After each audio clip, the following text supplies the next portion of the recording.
শীতের খোলস ছেড়ে কৃষ্ণচূড়া রাধাচূড়া এখন যেন কোনো অলৌকিক স্পর্শে জেগে উঠেছে। পলাশ আর শিমুল গাছে যেন লেগেছে আগুনের ছোঁয়া।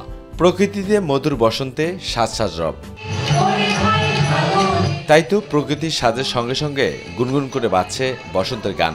এসেছে ফাগুন, একসাথে আবার বিশ্ব ভালোবাসা দিবস আজ।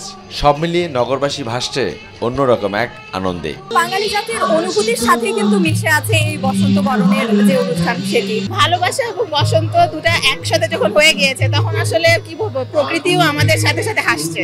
বসন্ত আর ভালোবাসা সব সময় একসাথে সংযুক্ত থাকবে, এই আশা করেই আমরা আমাদের জীবনযাপন করতে চাই। ঋতুরাজকে স্বাগত জানাতে প্রকৃতি সেজেছে আজ বর্ণিল সাজে। সূর্যোদয়ের সঙ্গে সঙ্গে বাঁশির ধুন আর গানের মূর্ছনায় শুরু হয় বসন্ত বরণ।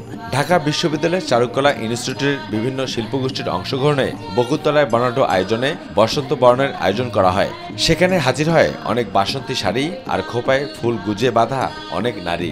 আমার আজকের এই বসন্তের উৎসবে এসে খুবই ভালো লাগছে। আমি প্রত্যেক বছরই এই উৎসবে আসি। এই বসন্ত উৎসবে চারুকলায় প্রতি বছর আসি আনন্দ করতে।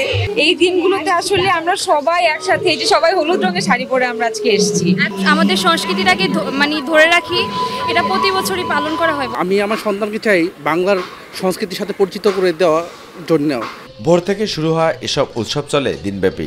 নাচ গান আবৃত্তি সহ নানা অনুষ্ঠানের মধ্য দিয়ে বসন্তকে বরণ করে নেওয়া হচ্ছে। বাঙালিদের পাশাপাশি বিদেশিদেরও সরব উপস্থিতি প্রাণবন্ত করে তোলে পুরো আয়োজনকে। This is the Spring Festival. It's beautiful.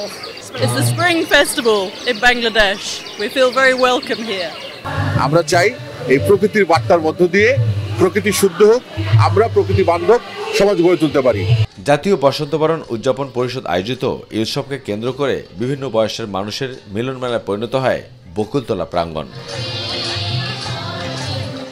কেবল প্রকৃতিতে নয়, মানুষের হৃদয়ে যেন লেগেছে আনন্দের ছোঁয়া। অর্থাৎ বসন্ত আর ভালোবাসা যেন একাকার করে ফেলেছে পুরো নগরবাসীকে। বকুলতলা প্রাঙ্গণ থেকে আবু সাদ, মাই টিভি, ঢাকা।